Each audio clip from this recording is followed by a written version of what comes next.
Yeah, we were thinking about what to name this, and we had a list of names. You're actually usually a really good namer, but I usually just defer to Joel. Well, you guys had quite a few written down, so there must at least be like 2 or 3 top contenders for a new Highway to Heaven podcast. And I felt like it really came down into 2 camps. One was puns using the words highway to heaven, and one was more functional. The only pun one that I really enjoyed was my way or the highway to heaven. That's pretty catchy. The one that keeps sticking out for me is Highway to Heaven Revisited. I thought was, decent. Highway to Heaven Explained, I think, was one of the ones that I ended up liking, just because it seemed that might be the function of this.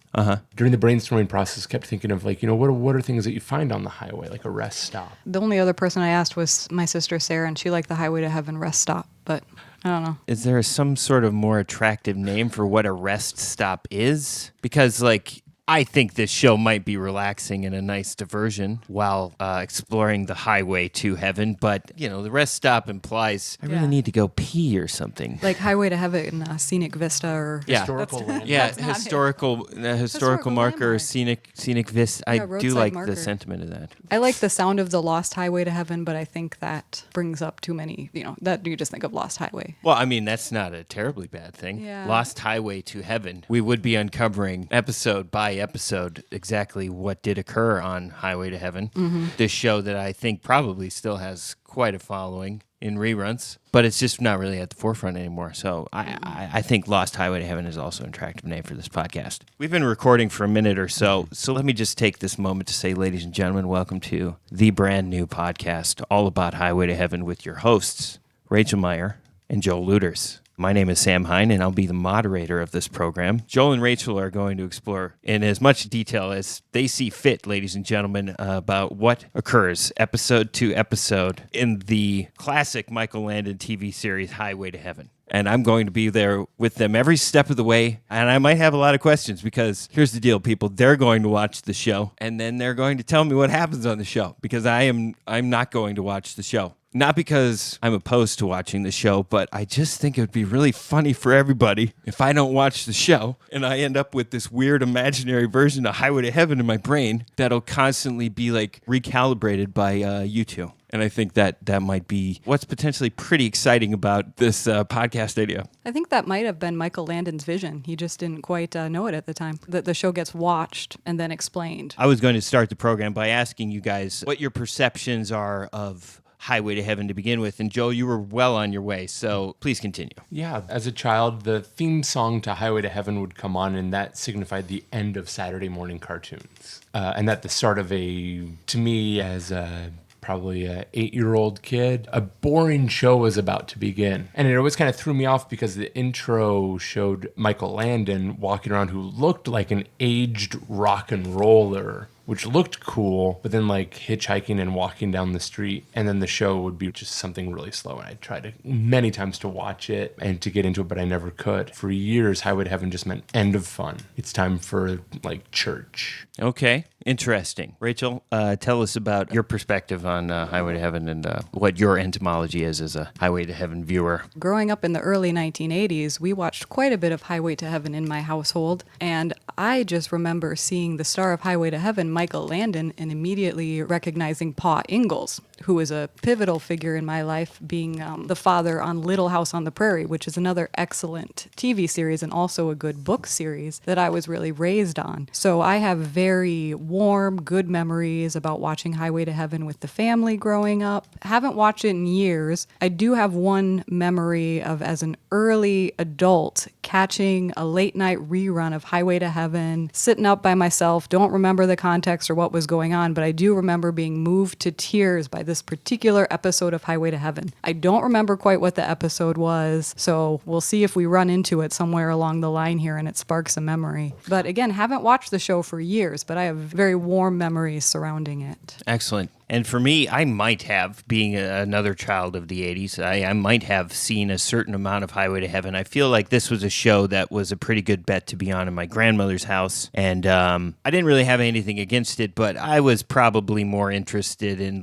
wishing there was more He-Man on the TV or more Transformers or, Silverhawks, Brave Star, literally any cartoon that was blowing my mind at the time. And if stuff wasn't on the TV like that, I was probably playing with my Star Wars guys in the corner somewhere being 6 years old. I will say this. I think I have a pretty good admiration for Michael Landon as a creator and a real television stalwart. From what I know, he started on Bonanza, or it was either Gunsmoke. Maybe? It was Gunsmoke. Let's just say it was Gunsmoke. He was on Gunsmoke. It was like his first TV show, but he learned literally everything about making TV he possibly could while he was working on Gunsmoke, which led to Little House on the Prairie show, which of course led to the Highway to Heaven show. Here's what my perceptions of Michael Landon are from my memory. Michael Landon always had a really good haircut. Very handsome man. Yes. And he was always my favorite part of both of these shows that we've mentioned. I find myself not feeling so good inside as a viewer when Michael Landon isn't on screen. Michael Landon, to me, is a very comforting presence on television, and he seems like everybody's dad, and you want to listen to him,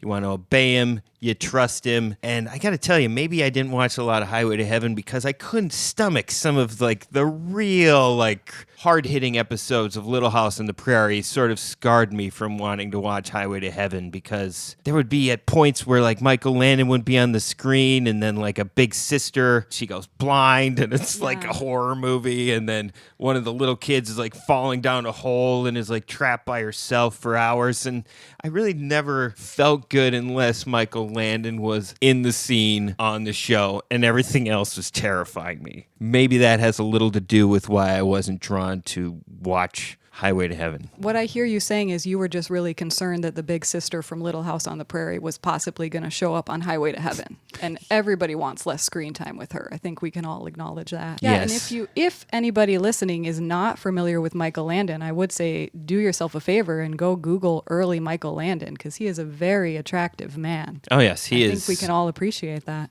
Very handsome. Yes. Joel, agree or disagree? Michael Landon is a handsome man. Oh, 100%. Great. 100%. I'm glad we all agree on this. Yeah. So let's really get into the nitty-gritty of it. I understand that the opening 2 episodes of the show are essentially like a pilot movie for Highway to Heaven. So the first episode is a 2-part show, and I think I don't see any reason why we shouldn't get into it right now. Sounds good. Come on now. What is the setup here? I mean, who's your boss? God. What? My boss is God. I'm an angel. I'm one of the best, but I try. And I make mistakes.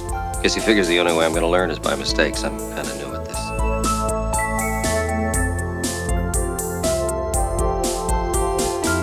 Hello.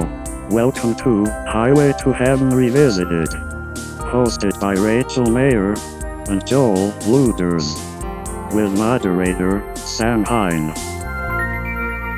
Welcome back to the Highway to Heaven podcast with your hosts, Rachel Meyer and Joe Luders. I am your moderator, Sam Hine, and we're going to get right into it. Let's talk about episode 1. What happens, guys? After the introduction of the show shows Michael Landon walking down the highway. A truck comes by. He holds out his thumb to get picked up, and he meets an old man we learn is named Clyde. The old man asks him, How much money do you have? Oh, yeah, He's he a asked cranky, John. He cranky goes- old fellow. Yeah, he's cranky. He says, like, yeah, I'll give you a ride, but how much money you got?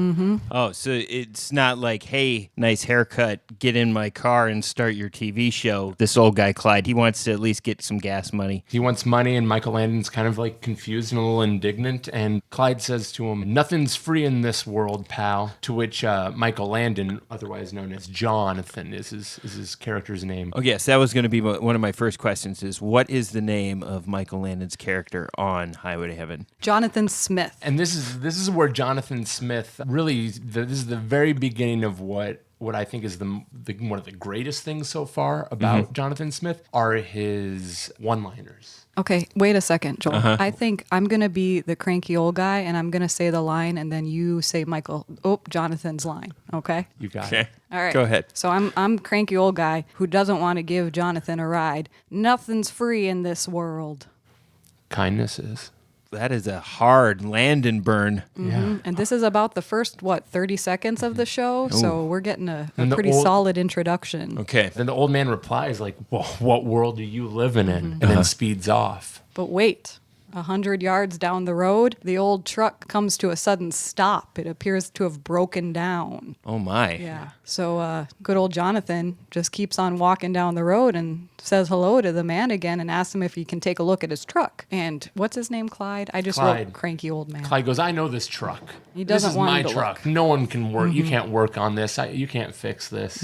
But you know what? Go ahead. So he takes a look, and we don't really see what Jonathan does, but the next thing we know, he tells Clyde to give it a shot. Oh, yeah. What do you think happens? Does he just kind of like open up the hood Yep. and just kind of like reach in his hand to the elbow and move his wrist a couple times? And he's like, yeah, that should be good. We don't see him. I believe he gets covered up by the hood. Oh, yeah. So you literally just see him open up the hood and then he just like, I don't know, what would he do? Yes. Like maybe he scratches his nose. Right. And waits until there's enough time has passed where he puts down the hood. Right. And Okay. give it a shot. And he starts it up. And it starts. It starts right Yep, up. no problem. And Clyde's a little miffed, but also a little happy, a little confused. Well, he should be. Yeah. Because, I mean, let's face it, I don't want to spoil Highway to Heaven for anybody, but I'm pretty sure that the whole conceit is like Michael Landon's character is an angel, right? Clyde is anti-pacifist, so he deserts Michael Landon on the road. So then Michael Landon is like, I'm an angel. I'm going to shut off your car for you, and then I'm going to walk up to your car, and I'm going to pretend to fix your car and just turn it back on with my angel magic, and you're going to give me a ride. Does he get a ride from the old man? Correct. Yeah. Correct. And he says yes. to him, thanks for your kindness.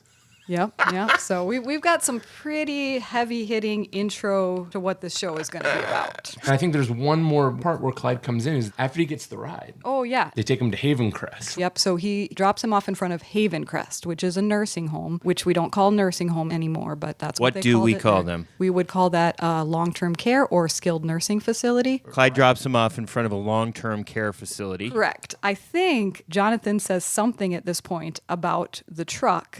He yes. says, you treat it nice, it'll treat you nice. A truck is like anything else. You treat it nice, and it'll treat you nice. See you again, Clyde. Yep. So he's saying he's going to see him another time. Oh, okay. Yeah, it's kind of a little ominous. Is there a anything? little weird. Is there anything to be read in about whether or not Michael Landon just has control of Clyde's car for the rest of eternity? He's like, I turned your car into an Angel Christine, so be nice, otherwise I'll just shut it off and turn it on willy nilly. I didn't see that. Okay.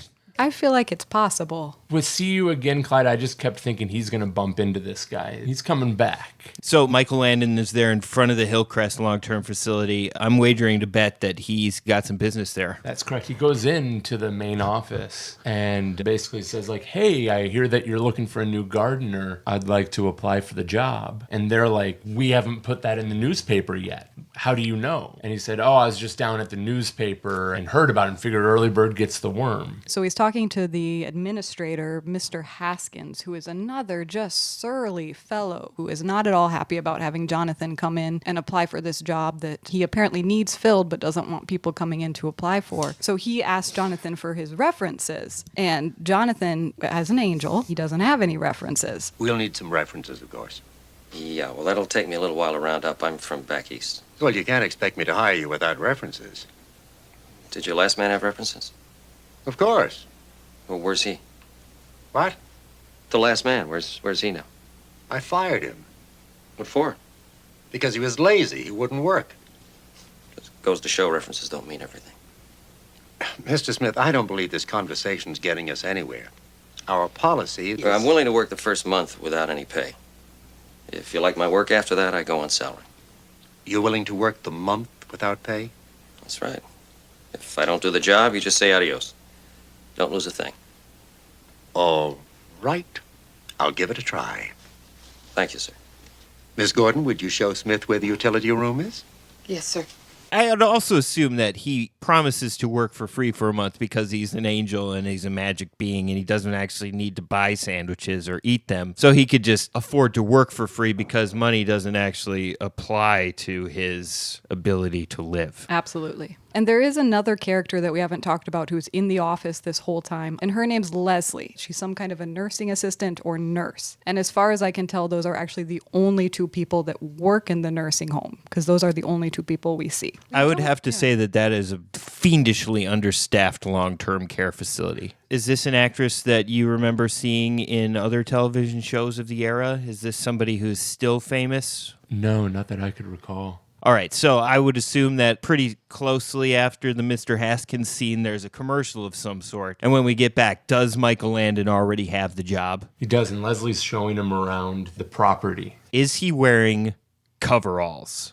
No. He's wearing jeans and the leather jacket, and I believe just a white T-shirt. Great. I think it was like a light blue T-shirt. Just a with T-shirt, kind of like yeah. a low, not a V-neck, but I feel little like it had bit low, big, yeah. it had a big neck. A bit of a scoop on the neckline. Okay. She's showing him around, and she's unlocking the tool shed and stuff that he needs. Leslie is showing him the ropes. She's opening up this old shed, and what is she saying, Joel? 100 years ago, people didn't need locks. Times change. Yeah, and this is another Jonathan quote. I think he's the one who says, she said times change, right? Yeah, she's like, oh yeah, look, I got to lock up this place. Times And then change. He's like, 100 years ago, we didn't need locks like this. It's people that change. People change. We stop trusting each other. What's Michael Landon trying to tell us right now? I think he's, just really setting himself up for later quotes that have to do with trust. Okay, would you say that so far in this episode, every time they give Michael Landon a line, they're trying to really swing for the fences here? Yes. I don't know if I actually said this or just thought this, but I really feel like if someone wants to set up an Instagram account or something and just post only inspirational quotes from Jonathan in Highway to Heaven, there's really a market for that. When was the first season of Highway to Heaven? 1980? I think it was 84. I just checked recently. I Great. believe it was 84. 1984. Yes, so the height of the Cold War, there's still a Berlin Wall. These millennials these days don't even understand that there weren't even DVD players in the back of vans at the time.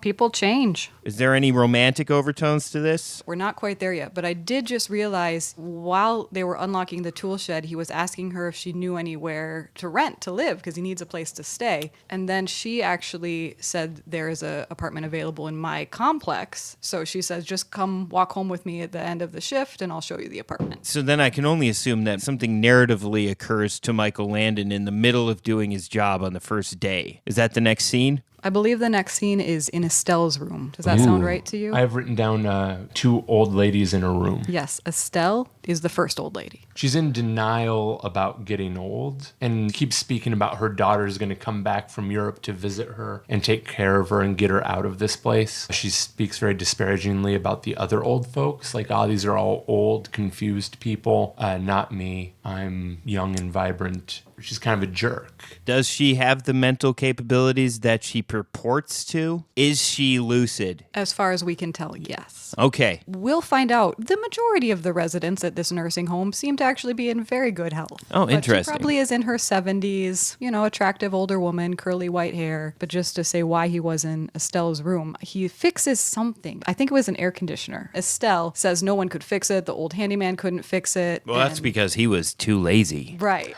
It's the truck all over again. He maybe just turns and looks at it and we don't quite see what he's doing. Oh, And yeah, the yeah. Next thing you know, it's working. You just got to be nice to it and it'll Yeah. be nice to you. I feel like that's going to be a staple as a viewer of this television program is you guys are going to have people introduce their problems to Michael Landon. And while the camera's still on them, you'll see Michael Landon turn around to a piece of machinery. And then the camera is going to cut back to anybody, whatever community he ends up in. And then the next time the camera turns to Michael Landon, he's going to flick a switch and things are going to be fixed. That's how angel magic works. Yeah, I think that's in the Bible. Agreed. Okay, so good to know. Estelle, despite her hating all of her peers, she at least has air conditioning to be a crotchety old bat in her room. Now we're moving on to some gardening. The next thing that happens is I believe Jonathan goes and starts planting flowers all over the quadrangle. If it's a nursing home, we call it a quadrangle.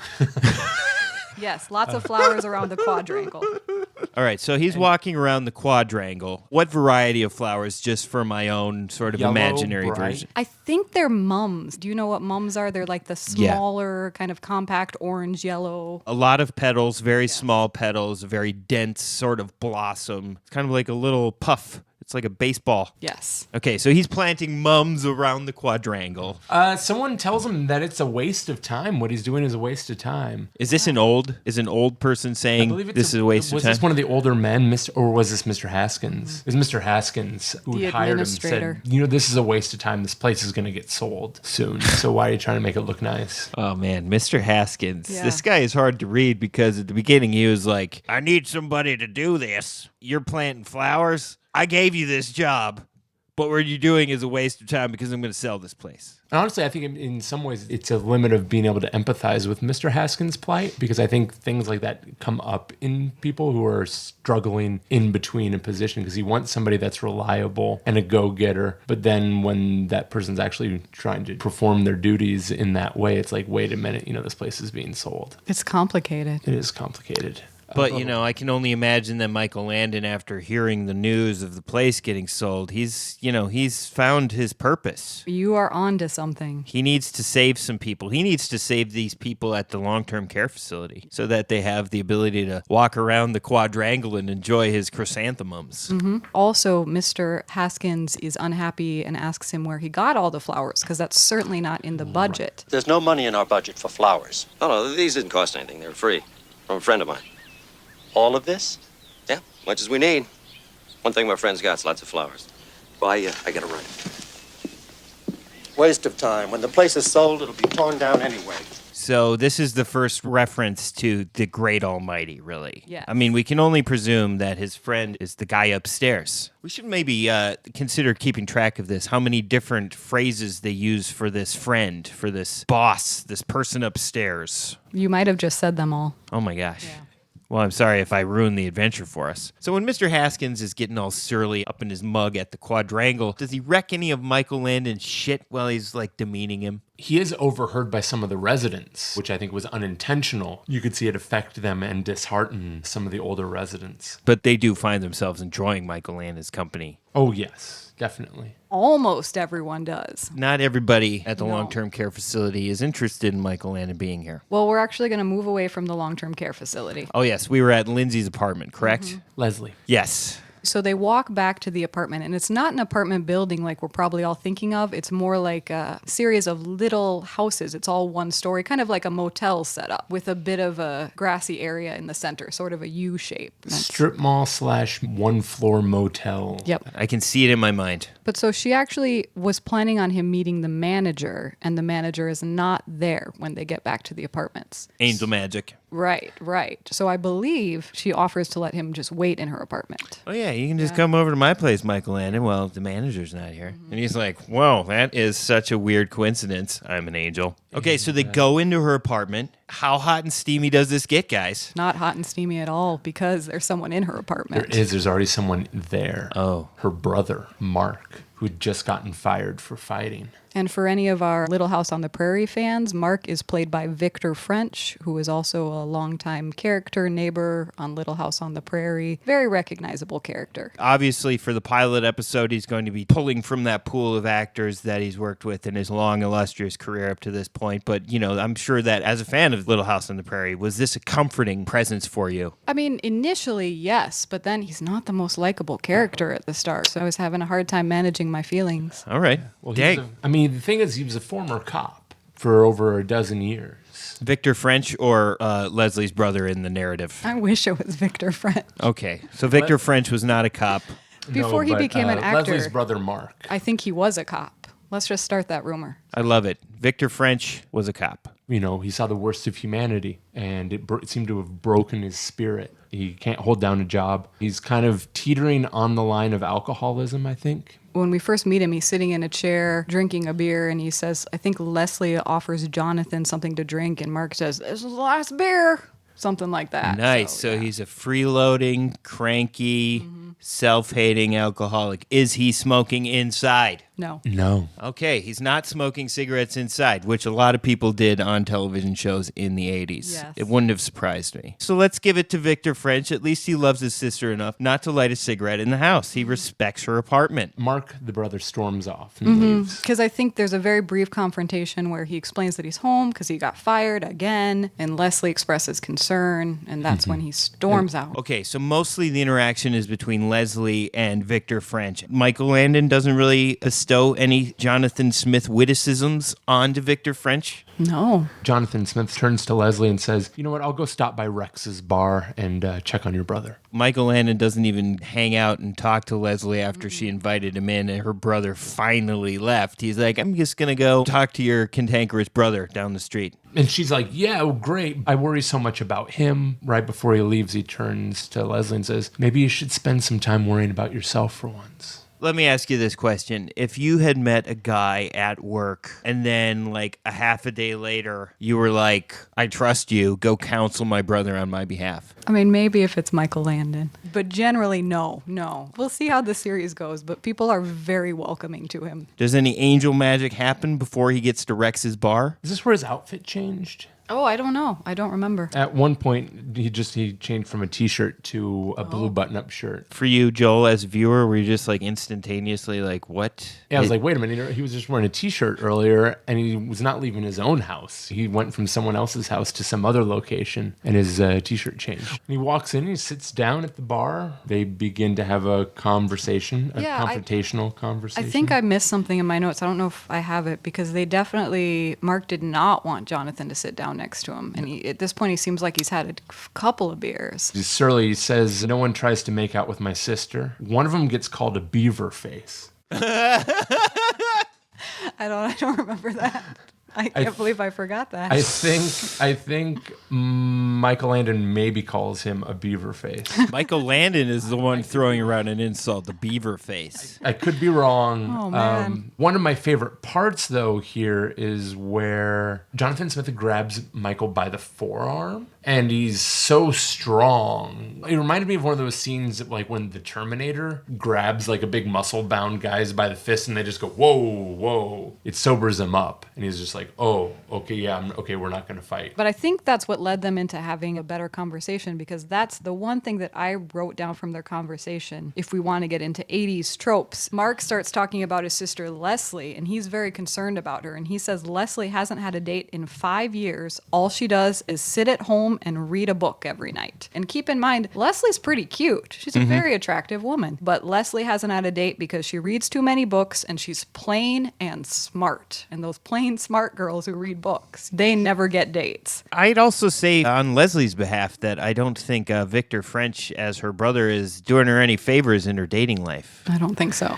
The conflict between these two men is dissipated after the wrist grab to end all wrist grabs, but Victor French starts off hot and heavy, you said, where he's like, nobody makes out with my sister. Well, let's face it, Victor French, none of that happened. Michael Landon just like literally walked in the door. You're there on the couch drinking a beer, and there's no making out to be had. Nope. Partly because Michael Landon is, well, let's face it, he's too nice. He wanted to follow Mark down to the bar and like fix Mark's problems. Michael Landon could have stayed and had dinner with Leslie. He probably didn't have anything at the bar. Did he order a beer at the bar? Oh, I don't think so. Did he? No, I don't think so. Okay. But so now they're kind of on the same page now. But now the conflict goes back up, and I feel like this was one of your favorite scenes, Joel. The bar fight. Yes. Get ready. Mark goes to leave the bar. I can't remember what sets off the other people at the bar. Oh, I remember. Mark's not acting on his best behavior. You know, he's a little tipsy, and he sees a woman who it's somewhat insinuated maybe he used to date her. Maybe he disappointed her physically in the bedroom because he's such an alcoholic. I mean, who knows? That's really the underlying implied for sure. But he gets up and very aggressively and clumsily starts trying to dance with her, because this is kind of a honky-tonk country bar, and there's country music playing in the background. He's clumsily sort of grabbing at her and trying to get her to dance, and she's not into it? Not very aggressively, but also trying to be like, no, I'm here with somebody else. Yes. And so he gets taken outside by the friends, and the friends start fighting with him. But then John comes out and just like totally turns into the Terminator and just picks up the friends who are trying to defend the honor of their female companion. Yes. And he basically just picks them up and throws them through like cardboard boxes. Mm-hmm. Like a pile of boxes out by the dumpster out back. So you see bodies flying into cardboard boxes. Does it get crazy? Do you see on camera Michael Landon like lifting a man over his head before he chucks them into a pile of boxes in the alley? I recall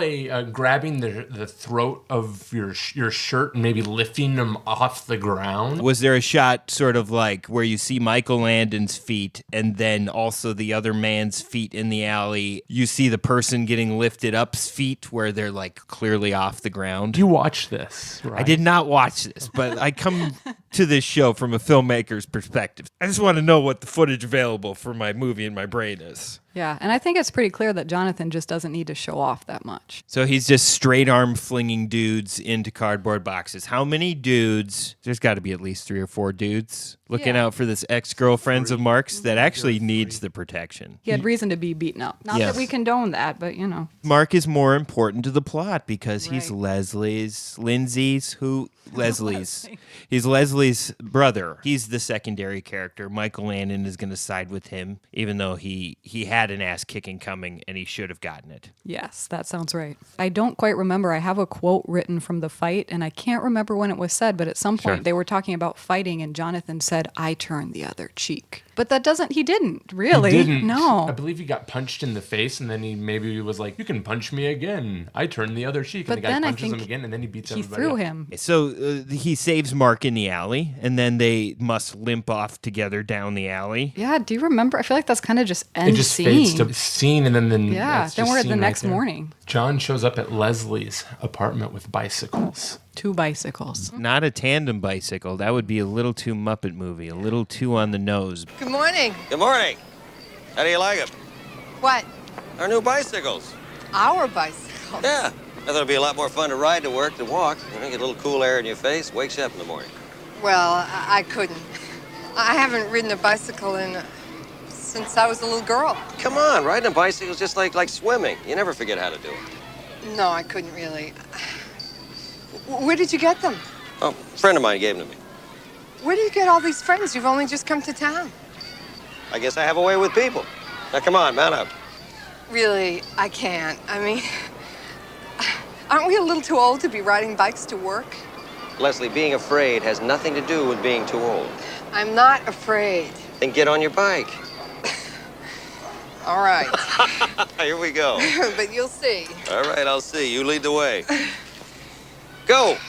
Montage of them bike riding. It's Ding a and sunny bells. day. Lots of laughing, right? They're biking through this, looks like downtown small town, biking on the sidewalk, but 80s. You know, let me just stop you right there. I lived in the kind of crappy small town where if I rode my bike on the sidewalk, old ladies driving their cars on the street would honk at me and be like, "Get off the sidewalk!" If I was not riding on the sidewalk, then an old lady would pass me in her car, honk her horn at me, and be like, "You need to ride that bike on the sidewalk!" Similar upbringing. That's a dark corner of my brain, guys. I did have a couple questions. Given the length of the montage and how much fun was had on this bicycle ride, has he angel magicked a romantic picnic? No, they're downtown small town, so we're looking at storefronts. And Okay. we've stopped in front of a women's clothing store, and there's a mannequin with a very lovely blue sundress on. Oh, And excellent. They're looking at the dress, and Jonathan turns to Leslie and says, "You'd look great in that dress." Smooth move. Yeah. So she smiles, and he has magic angel money in his pocket, so he buys her a dress Nope. before they go to work. No? Nope. Then they just hop back on their bikes and go to work. Planting more seeds. Planting more seeds for later narratives. Okay. And those seeds will bloom. Well, you know what else has bloomed? Those flowers that Jonathan planted doubled in size overnight. Yeah. Amazing. It is. It's almost a miracle. Even one of the older residents, Sid, and he's like, "This is great. Look at all of this." And to paint the scene a little bit, Jonathan's outside looking at the flowers. Sid is actually on the first floor leaning out of the window talking to Jonathan. I love this guy. It's almost as if Jonathan's literally pulling him out the window with this garden. So Sid is pro Michael Landon working at the long-term care facility. The next thing that happens is the backyard is filled with old folks, and they're all gardening. Yes, of course. All these lucid people without any physical or mental deficiencies are living out their twilight years in the quadrangle, and they're getting down and dirty. Are we planting more chrysanthemums, or are we seeing different sorts of plants? I don't know. They were just kind of milling around. Well, Didn't and really yeah. do any close-ups of them, but But laughing. with this is happening, Mr. Haskins, the administrator, comes out. And of course, to character, he is not happy. He says, "We're dealing with old people here." And I have to bring up at this point, I'm kind of team Mr. Haskins. Go on. I work part-time in a long-term care rehab facility. Basically, my job is to help old people who are sick or recovering from illness or have dementia get strong enough to go back home. And they fall over a lot, and they're really unsafe, and they get hurt when they fall over. So when I saw all those old people sitting on the ground, gardening, standing on ladders. Multiple people were Oh, standing on ladders. I kind of was on Mr. Haskins' side. I was just like, oh, Jonathan, I don't think this is a good idea. But then I realized none of them actually needed to be in the nursing home. Okay. I guess it was okay. And Jonathan's like, yeah, they want to be out here. And Mr. Haskins says a line that I liked. He said, well, what they want and what's best for them are two different things. And I was like, you're kind of right there. That's okay. Okay, another point for Haskins. I think the scene might end with actually a shot of Leslie just staring at Jonathan, like smiling, looking at him adoringly. Because she likes what's happening with Michael Landon. He came into town. He's rustling Haskins' feathers. She likes his haircut. She rode a bicycle with him. They had a great time. They had loved so it. much fun. I'm sure it was the most fun that they've had at Hillcrest in many, many years. The next scene that starts up, Michael Landon's absent, and it starts with Sid. And Sid is bringing flowers to Estelle. And what is Estelle's reaction to such a gesture? Tells her to leave. She says, leave me alone. Sid says, you are rude, but I love you. The thing that I noticed, I really feel like Estelle was setting up some firm boundaries. She made it very clear to Sid she didn't want him to talk to her. She didn't want him in her room. And Sid's just not respecting those boundaries at all. I was getting a little mad at Sid. And he frequently brought up the fact that he was a Jew and she was a Gentile. Got brought up several times. So that's a bit of like, I want this forbidden love. She's like, you don't even know who I am. How can you be in love with me? Sid says, know you I do. Better than you do, and you don't want to be alone. Can I do that line in the voice of Yoda? No, you I do. Better than you do. And you don't want to be alone. What do you think? That was pretty much almost how it was delivered, I think. Good. I'm glad you guys enjoyed that. That was just for you. That was great, thanks. Sid's got the hots for Estelle, and Estelle is standing up for herself. She keeps saying, you know what, my daughter's going to show up and get me out of here. This is just temporary. So then the scene between Sid and Estelle is over, I presume, and End we're on to scene. something else. Okay. Brother Mark is then talking with Leslie, Yes. and he shares his suspicions about John. Let me ask you something. Don't you think it's just a little strange that people just give him things? I mean, why him? I drove by Havencrest today. Do you have any idea what those plants would cost? What about the bicycles? Those are not throwaways, you know. And a barbecue today. Where do you get the money for all that food? Did you ask him about that? Yes. I felt very bad that he paid for it. What'd he say? He said not to worry about it. Yeah. Well, I don't know too many independently wealthy maintenance men in this world. I don't trust them.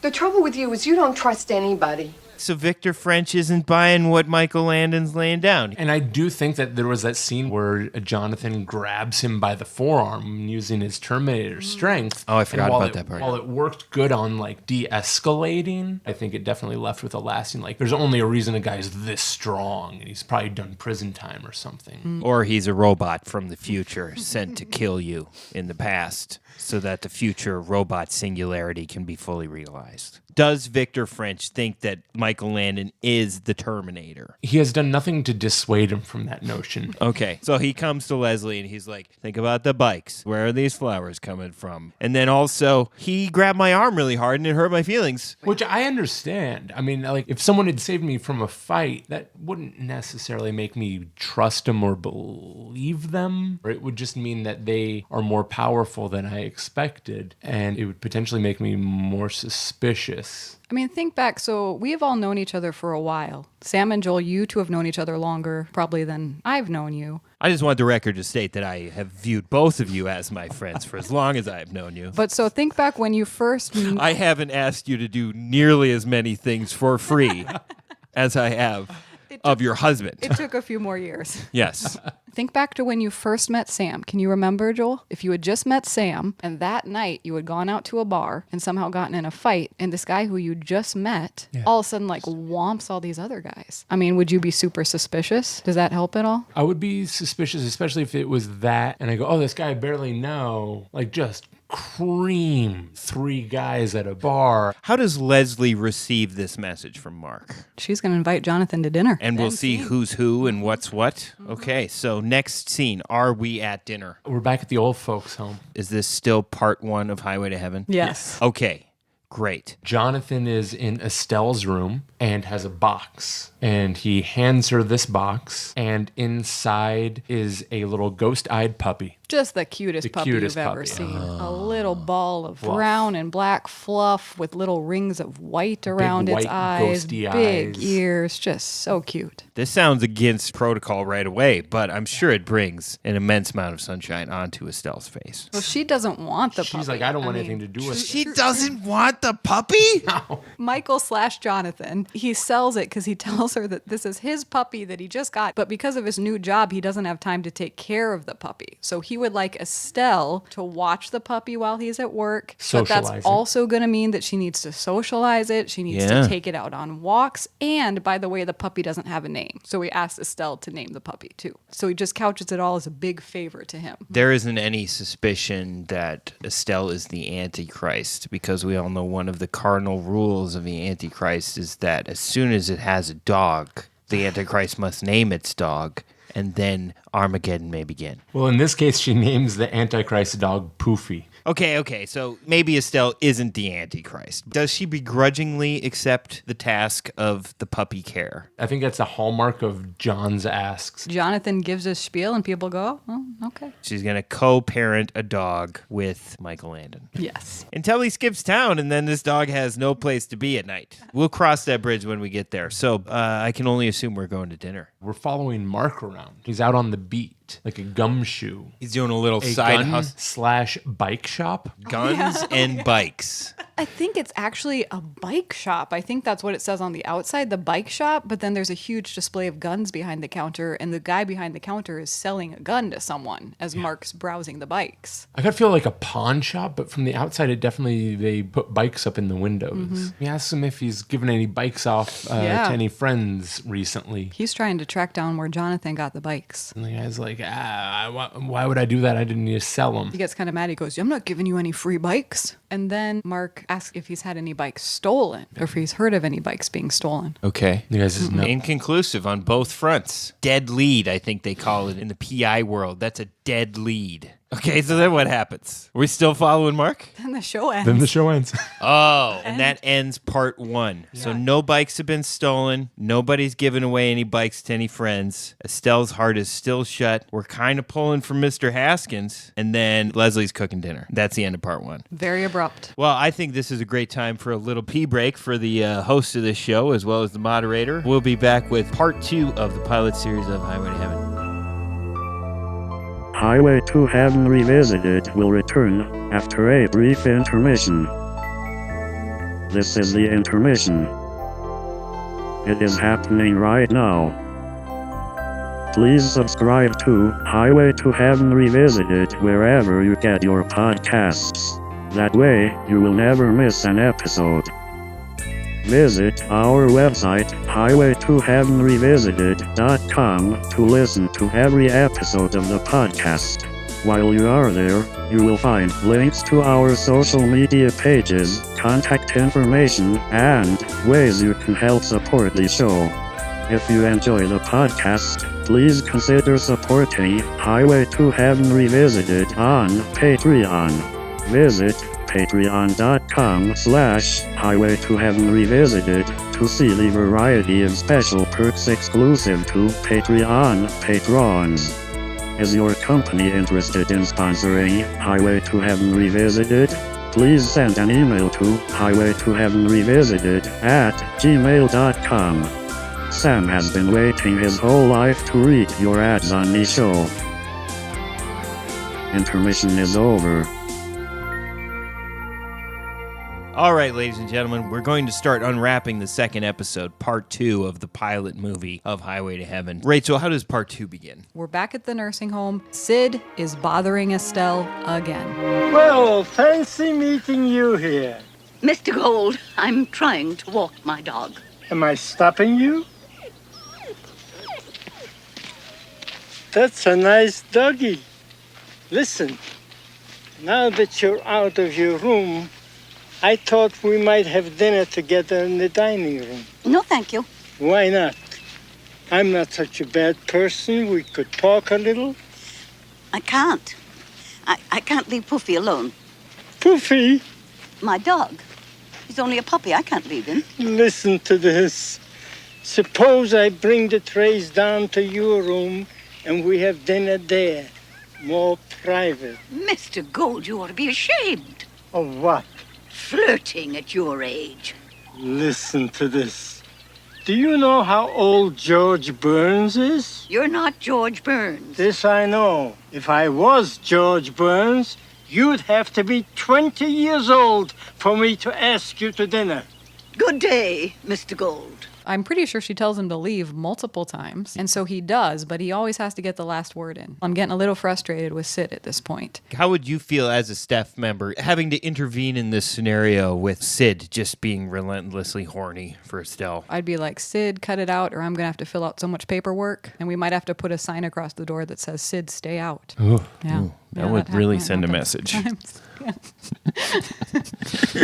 So as Sid is leaving, So he turns back and he says, the difference between us is I still have feelings. Somehow that leads to her agreeing to go out on a date with him. so, it's just sending the message that we all grew up with, which is just don't listen to a woman if she tells you no. Just keep pursuing her. Similar rules apply in telemarketing. Yeah. So we cut to Leslie looking in the mirror at her At home. home. Leslie has gone out and purchased the blue dress that Michael said she would look pretty in. And she's putting on makeup. And she says to herself,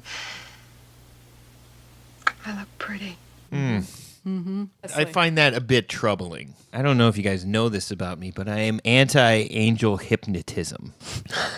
I don't really enjoy the fact that Michael Landon was like, you'd look pretty in that. But even though I have magic angel money in my pocket, I'm not going to buy it for you. And now you're standing in front of the mirror saying, I look pretty. And we all know why she's doing it. I have a feeling this might be like a recurring troubling theme for me of Michael Landon like dangling the carrots and then being chased. Yeah. because this is what I was really curious about, is to see how they would balance this out. What happens in this scenario is they cut to Mark, who's breaking into John's place. Mark's taken a little bit of the self-appointed position of private investigator for his sister. He's taking it very seriously, doing a little B&E on the side. That is accurate. He goes through his house. The closet's empty. Opens up the fridge. Nothing's in the fridge. There's nothing in the fridge. The cupboards are all empty. He's looking on really suspicious, like this is like a front for something. Were you guys at all disappointed that when he opened the closet that there weren't actually like 20 matching leather jackets and like 16 pairs of jeans? I know you spent a little time in the military, Joel. Did you have to do that thing where you like shine your shoes and then you have to measure how far your coat hangers are away from each other? Oh, yeah, definitely. If I can recall, hangers are 2 finger widths apart. Your t-shirts are all rolled up to the same width as a dollar bill. Socks are rolled each individually and presented as though they have a smiley face. Interesting. Rachel, as Joel's wife, does Joel still pack his drawers like this? He kind of does. Joel was pretty much done with the military by the time I met him. I think you were still in for a year or so, just going to National Guard weekends. Okay. But yeah, the drawers are very orderly. You should look when you come over sometime, Sam. Well, I'm not trying to bust you out on your drawer organization. You know, I've got a certain way I like to fold my shirts. And man, if like the military way of putting your socks together in a drawer still works for you. Yeah, I never put that together before. So clearly there's something amiss. Mark is very disappointed because he can't find a shred of evidence to pin on what Michael Landon is doing. To quote what he says to Michael Landon, he says, "You have no food, no razor, no clothes. This place is a front."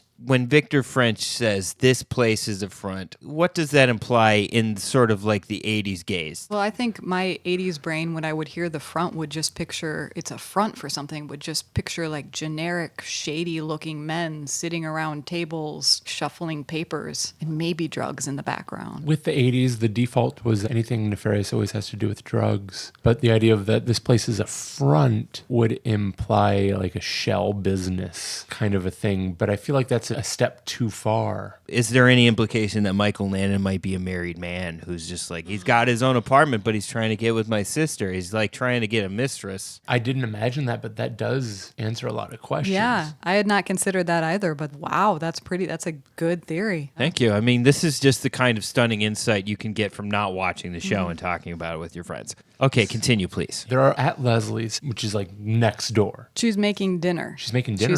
She's got some chicken and peppers in the oven, but it's going to take like an hour to finish. And she says, oh, I'm going to make some onion dip so our stomachs don't growl while we're waiting. And she goes in the fridge, and all of a sudden she realizes she forgot the sour cream to make the onion dip. She forgot the sour cream. Like disaster. But then Jonathan says, oh, I have sour cream back at my house. Oh, yeah, no problem. But does he have sour cream at his house? We've just seen he doesn't. He doesn't have anything at his house. Nothing in his house. So as the audience, we're like, wait, he doesn't have any food. I don't know if I'm on Michael Landon's side. So Michael Landon goes back to his apartment. Is Mark still there? Yes. Oh. Can I help you, Mark? Yeah, you can help me. You can help me by telling me what you're after. I don't know what you mean. Oh, come on. Don't play Mickey the Dunce with me. I've been there. I know the difference between a straight John and a con man. Now, you want to talk to me, you want to talk to the cops. Go on. I have been to every nursery, every bicycle shop in this town. None of them ever heard of you. Now, can you explain that to me? I'd rather not. And what about this place? I mean, you've got no clothes, you don't have any food, you don't even have a toothbrush or a razor. You don't live here. This place is a front. I want some answers, Mr. Smith. Look, all I can tell you is I'm just doing my job. I'm not here to hurt anybody. Please believe me. Sound like all the rest of them. I'm innocent. Please believe me. Now, I'm going to tell you one more time. Either you talk to me or I call the cops. If you do that, I'll have to leave before my job's done. Then talk. If I tell you, you're not going to believe me anyway. Try me. All right. In my job, I'm sent to various places by my boss to try to help people. Go on.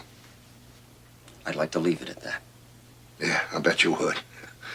Come on now. What is the setup here? I mean, who's your boss? God. What? My boss is God. Oh, boy, my sister really picked a winner. I mean, you're nothing but a kook. Well, I told you wouldn't believe me. And you were right. Listen, I don't know whether you're a harmless kook or a dangerous kook, but I'll tell you one thing. I am not leaving you alone with my sister, not until the police have a chance to check you out. And at this point, Mark tries to get out of the apartment, and Jonathan locks the door with his angel powers. Oh, yeah. Whoa. I'll let you leave in a minute. What do you mean, you let me leave? Just what I said. You wanted the truth, I'm giving it to you. I'm an angel. Not one of the best, but I try. And I make mistakes. The bicycles were a mistake. But he let me have them. He? Yeah, God. Guess he figures the only way I'm going to learn is by mistakes. I'm kind of new at this. Boy, oh boy. Listen, friend, you need help. Yes, I do. I need your help. Whoa. That will be a statement that, like, rings true for this entire show. Absolutely. I need your help, Mark. And then he tells them, hey, you know what? Stick around here. There'll be a steak waiting for you in the fridge. Mm-hmm. Yeah, it gets resolved pretty quickly. There's definitely a callback to you need to trust me, and people don't trust each other anymore. Yeah, And then Mark's just like, oh, yeah, okay. So Michael Landon promises endless food out of refrigerators across America. Mm-hmm. And Mark's like, yeah, okay. That, and I'm terrified that you can lock any door of any room that I'm in. So I guess I'm cool. Yeah, I'll be your best friend. Don't murder me. And so then Jonathan goes back over to Lindsay's house. Oh, so Mark gets free food at Michael Landon's house, and Michael Landon goes back to Leslie's place. When Jonathan walks back into Leslie's apartment, Leslie is actually on the phone looking somewhat upset. She's obviously getting some bad news. The nursing home is closing on Friday. You know, Mr. Haskins said that was going to happen Yeah. in part 1. Estelle is on the phone. So Leslie gave Estelle her phone number, apparently, to call her at home. As a healthcare industry worker, is this appropriate to give out your personal phone number to people you work around? No. Is Leslie bad at her job? I think it was a different time. You know, It was a different time. People change. In the words of Jonathan Smith, people change, Sam. So what day is it in the show? They said it's going to close on Friday on the phone? There's not a lot of time. That's implied. Not a lot of time. All right, let's Less just say than a week. Less than a week, okay. What we see next is a skyscraper, and then we see like a tracking shot going down a hallway into an office. We see the back of someone on a very modern exercise bike. I can only imagine that this is a highfalutin, powerful person in the city who is responsible for closing down this long-term care rehab facility because he knows nothing of the people who live there, and he doesn't care about them as human beings. This is Mr. Sinclair. We find out his nickname was Cubby. That is the kind of thing you do with a villain. You give him a really cute name, like a little teddy bear. First of all, I actually got really confused at this scene because we see Cubby on his exercise bike and we see Jonathan like creeping in. And I turned to Joel and I was like, do we know who this guy is? So Jonathan is creeping in and Cubby again is like understandably startled. And he's like, what are you doing in my office? And I can't remember exactly what Jonathan says, but he makes it okay. He's like, I'm just here, dude. Don't I'm worry really about gentle it. Yeah. and handsome, and my hair looks great. Don't worry Yeah. about it, dude. And so he does tell him it's a matter of life and death. It's a matter of life and death, Cubby. Cubby? Where'd you get that from? A friend of mine. I haven't heard that name since I left high school. Allison Drake used to call me that. I know. My friend told me. Boy, it's a small world, isn't it? Very small. We were going to get married, but our parents were against it. It was hers, really. I didn't have a dime. That's when I went out in the world to make my fortune. And I see you did. Do you know where she is now? She passed away a few years ago. Allison's dead.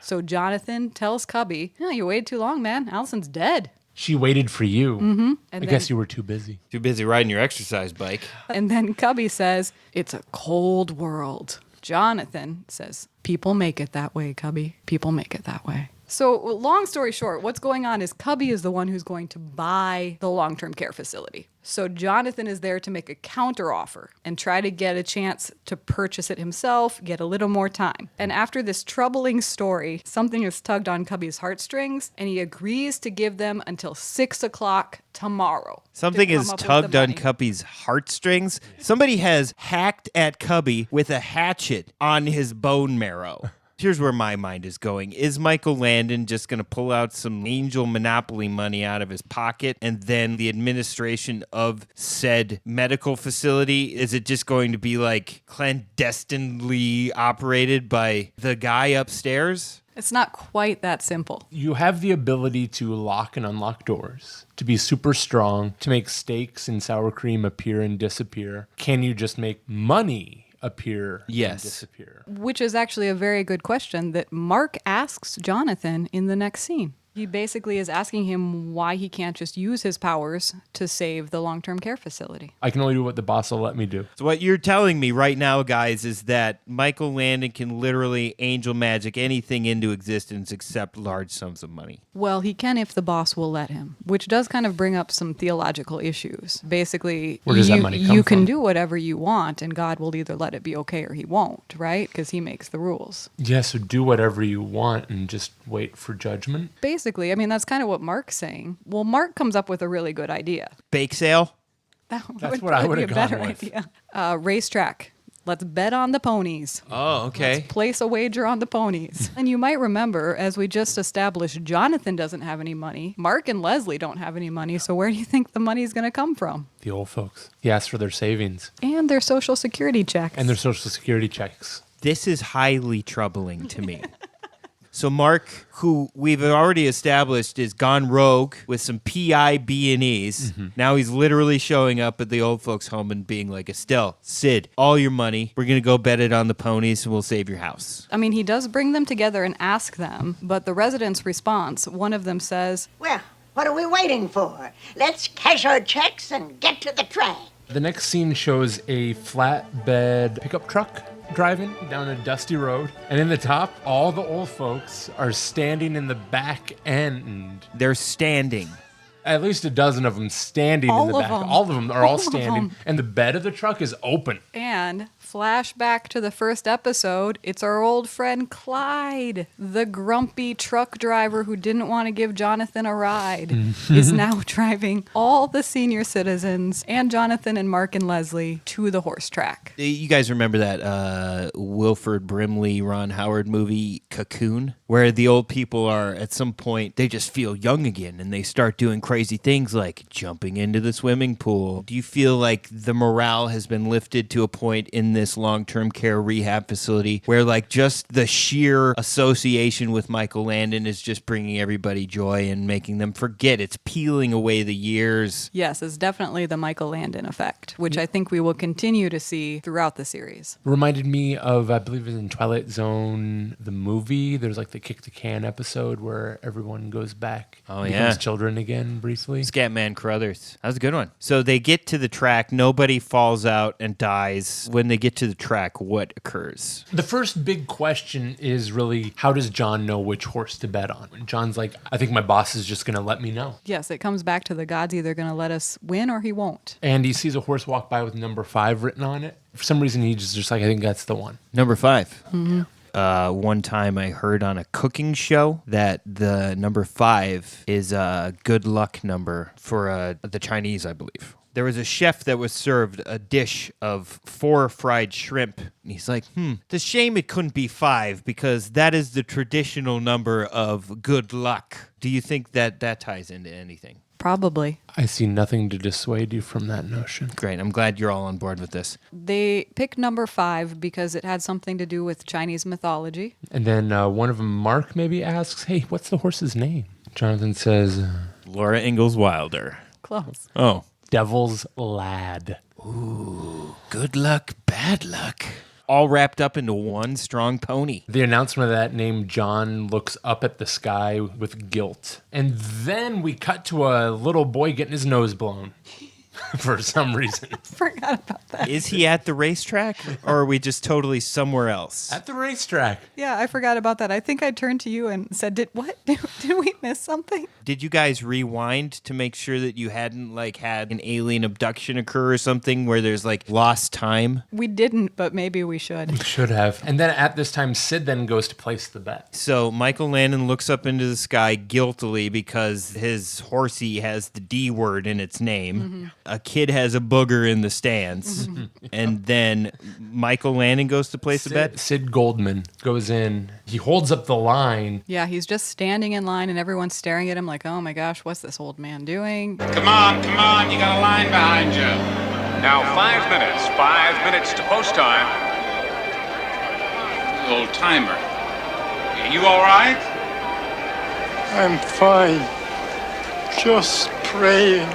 When Sid is praying, which God is he praying to? Is it the Jewish God or the Christian God? What about the Chinese philosophy, theology, number 5 God? Well, I certainly hope that he just doesn't switch his side of the fence because he's got a wang on for Estelle. Does Sid give us any nuggets? He really doesn't. Once he finishes praying, he goes up and places his bet on number 5. Everything on 5. Devil's Lad. Yep. Cut to the race. Everyone's standing along the railing. I don't know what it's called. They're on the outside of the track, but all the proscenium. I think it's the perennium. The quadrangle. They're all watching the race. So then there's a racing montage, I'd assume, where people are like cheering and clapping, and horses are like, on your mark. Oh yeah. 5 takes off. What do you think happened, Sam? Oh, well, I'm going to wager, metaphorically speaking, that Devil's Lad wins the race. Wrong. Devil's Lad comes in second. Devil's Lad comes in second. Did Sid place a clever enough bet to cover the outcome of said race? No, he put all of his money on one of the horses. But it just so happens the person behind the counter who wasn't patient with this older man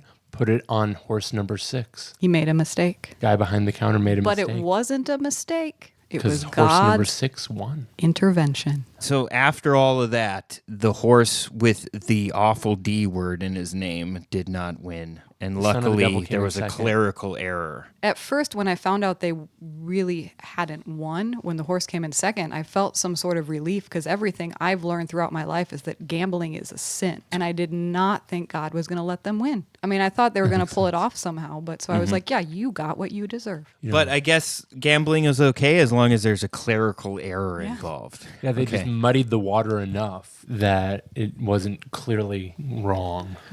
So there was much rejoicing rejoicing amongst the crowd that yeah. they got their money. They saved the clock tower. That was the thing it reminded me of, is like Back to the Future 2, you get the book on the sports almanac. God's their sports almanac. We do have a good moment when we get back to the nursing home. They all come in and they're super excited, and there's Mr. Haskins there just throwing his hands in the air because he doesn't know where everybody was. And he says, "Where were you? What's going on?" And they tell him, "Your days are numbered. We are buying the nursing home." The residents of the nursing home are buying the nursing home. They're buying the nursing home. They're going to go into like a commune situation. Yeah. And so they do tell Mr. Haskins, and I did think of this because they still need an administrator, that they'll let him stay on if he shapes up and gets with the program. And then he kind of just like walks off in a huff. So we're left with the open question about whether or not Mr. Haskins stuck around to work there. Right. That's one of the few unanswered questions. I personally, as a viewer, would just hope that Mr. Haskins would quit and move on because he seems like a bad apple to me. Yeah, he doesn't really seem happy at his job, so I think it would be best if he moved on. I think he's walking around with a level of anxiety that's just not good for him. Cut to a big party. Sid and Estelle are dancing together. Mm-hmm. They kiss. Oh. There's one thing we haven't said about Estelle. It's found out that her daughter isn't coming for her. Oh, yeah, we skipped over that. Okay, right in so that area. Estelle's daughter isn't coming to get her. Is that because Estelle's daughter is imaginary? No, Estelle's daughter is real. She's just not very nice. She's having too much fun. But it could be traveling Europe. argued maybe Estelle's not very nice. She lives in a big house with plenty of rooms, the daughter, and she doesn't even have to work. So she has nothing to do with her days, but she doesn't want Estelle to live with her. Estelle is not welcome. Yes, So she's got to go find her own happiness now. And there's Sid. Sid is now, after that, appears less of a threat and more of just, at least for now, a temporary escape. And then this is when John goes up to Leslie and says, "I got to go." Leslie's wearing the blue dress. Does he even acknowledge the blue dress? No. No.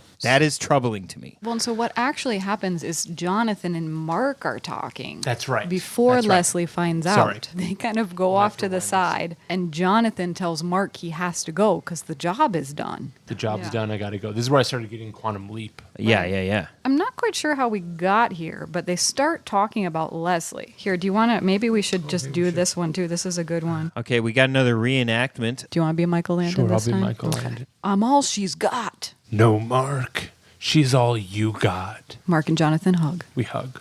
I couldn't have done that before I met you. The world doesn't stink. There's more than the 6 o'clock news. There's more than the 6 o'clock news? Yeah, there was at one point at the very beginning, he did mention There's more to life than just what you see on the 6 o'clock news. That's all there is to life is the awful things you see on the 6 o'clock news. Does Leslie show up at this point after they hug? No. Okay. No, Jonathan just leaves. Jonathan's like, "I'm leaving." It's clear that Jonathan has changed Mark's life and Mark is happy about it. And Jonathan's just going to go. Okay, so Mark is the last person that Leslie talks to. Yes. How did Michael Landon leave it with Leslie again? He just left. He just Didn't say he anything. leaves and doesn't say anything. Mark goes back and tells Leslie, she asks where Jonathan is, and he's like, he's gone. He He left. He left. And she's just like, I spent $20 on this fucking dress. She's still wearing it, and she runs to his apartment to find him. And there was nothing there. Except Gary Johnson. Gary Johnson, the former political candidate who went down after he knew nothing about Aleppo. That Gary Johnson? No, Gary Johnson, the handsome new neighbor. And luckily for Leslie, she's in this wonderful blue dress. Yeah, and she's wearing makeup again. And they hit it off. Does she look good in the blue dress like Michael Landon said she would? Yeah. He was right about that. Does Leslie look anything like Karen Allen? Do you remember the show that my mom loved in the 1980s? It was called Kate and Allie. I have vague recollections of Kate and Allie. I believe it came on right after Simon and Simon. Which was one of my favorite shows as a child. Fun fact, true fact. So she kind of looks like the brunette from Kate and Allie. I don't know what her name is. Can you think of who that is? No. Yeah, this doesn't help- that doesn't Tyne help Daly? anybody. Tyne Daly? Maybe. If I'm wrong, internet trolls, get at me. Yeah, and they're Okay. making eyes at each other, and I think he says something like, "Oh, well, I hope to see you again soon, Yeah. neighbor." So her storyline is nicely wrapped up. The drought is going to be over for Leslie soon, despite a massive leading on by Michael Landon's character, Jonathan Smith. Yeah, it's still a little troubling. I feel like this is going to be a theme we're going to be running into in nearly almost every episode that doesn't involve like a male protagonist side character. Like, if it's a woman, I feel like they're going to be all hot and bothered and never fulfilled by Michael Landon's attitude here. 'Cause I have a feeling if there really were angels among us, they just wouldn't be so handsome. You're probably right. So the show's not over, though. There's one more scene? So it's probably, what do you say, like a sunrise? Yeah. And there's Lonely a road. Lonely road, and Jonathan's walking down it. Leather jacket, jeans. He's got his duffel bag slung over his shoulder. What's he got in the duffel bag? I think it's like Felix's magic bag. It just, in case he needs to pull anything out, there's an answer to where it came from. You can say, oh, like, it was in my duffel bag. So he's walking down the road. Car pulls up, stops next to Jonathan. Need a lift? What are you doing out here? Well, you told me to give Leslie a chance. That's what I'm doing. I told her I'd keep in touch. You didn't waste any time. Couldn't if I'm going to go with you. You know, wait a minute. I can't do that. Come on, you said yourself last night. It's a lonely job. Look, I know what I said, but Listen, I already know everything about you. Listen, I want to help you help people. You can do that without me, Mark. Listen, please. Give me a chance. Doesn't work out, you can always send me packing. It's not my decision to make. I'm sorry. You're telling me no, then?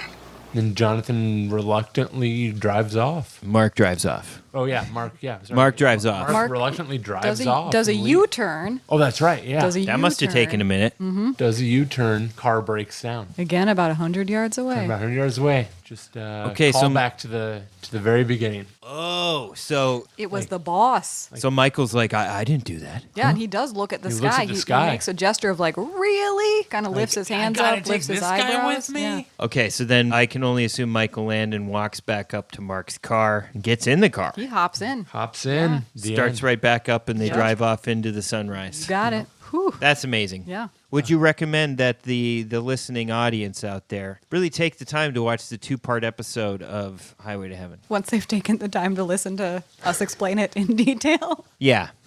Yes. Yes, it's I recommend worth it. it. I will say it was good, but it wasn't until about halfway through the second when they got in the pickup truck that I was just like, whoa, Yeah. this is crazy. And you really have to stick around and see what happens. Yeah. So yeah, it's worth it. The pacing's just right for a couple of these one-liners, and you're like, oh, man. I kept thinking, is this what the world's missing? It is. It is. Michael Landon. That's all we It's need. just like, Well, he was gone too soon. I don't think he lived much into his 50s at all. No, He had- 54, actually. they both lived to 54. Yeah, fun fact. I was looking at Michael Landon and Victor French, who were lifelong friends. Victor French was probably about 10 years older than Michael Landon. They both died when they were 54. That is Yeah. shocking. Yeah. Victor French, Michael Landon, rest in peace. This was a small kernel of an idea I had as well for this show in general. I think we need to establish something called the Michael Landon factor. So on a quantifiable scale, how would you two rate the Michael Landon factor of this 2-part pilot episode of Highway to Heaven? Should we go on a 1 to 5 scale or 1 to 10? How about we do 10 on a scale of 1 to 10? I'm going to say a solid 10. It was heavy. It was there. They were really just trying to introduce the Michael Landon factor. What about you, Joel? 9 Landons. All right, so for an overall Landon factor of 9.5. Wow, yeah. So let us know, ladies and gentlemen, how you grade the Landon factor of this episode. You'll be able to, I'm sure, contact us on the internet some way. I think we're going to have a hotline to heaven where if you are indeed a fan, why don't you call in? Yeah. Why don't you let us know if we don't know what the hell we're talking about? Yeah, if you do have any questions or need any life advice, feel free to throw it out there. We can probably find some Michael Landon quotes that may apply to your situation. Yes.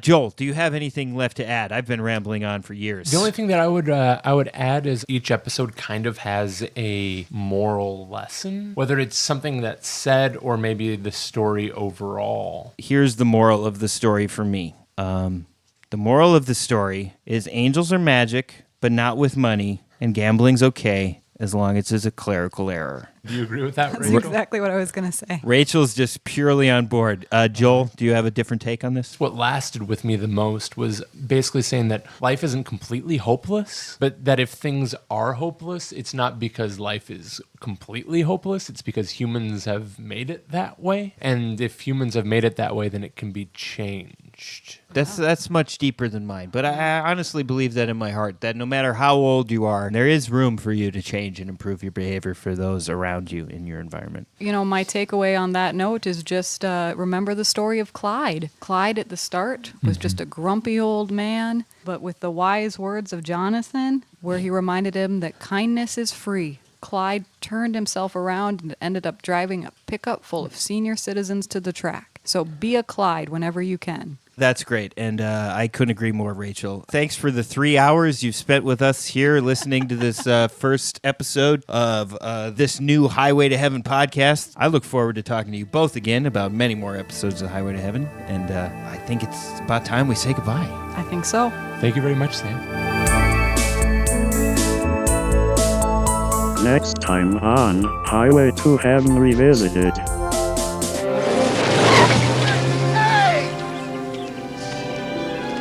Believe it? That little crook stole my car. I believe it. You lied to me, didn't you? You lied to me to protect yourself. We've done everything possible. Well, you are going to treat my son. You are going to make him well. You want to hear something spooky? What? I'm dying.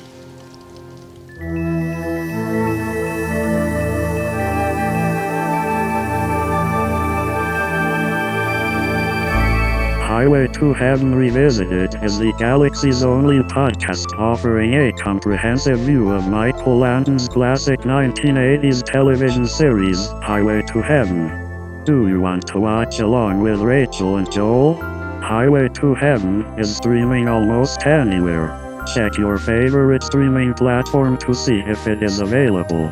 Please follow Highway to Heaven Revisited on Instagram. That's at Highway to Heaven Revisited. Do you have a question or comment for the hosts or moderator? Call the Hotline to Heaven. The number is 612-356-2495. That number again is 612-FLOW-BIZ-5. Your message might be played on the show. Or send the show an email at highwaytoheavenrevisited@gmail.com. Your message might be featured on the show. If you have time, please rate and review Highway to Heaven Revisited on iTunes. If you like this podcast, please share it with a friend. Theme music composed by Brian Just. Thank you for listening, and be sure to join the gang for the next episode. Highway to Heaven Revisited is a Channel 3 TV production.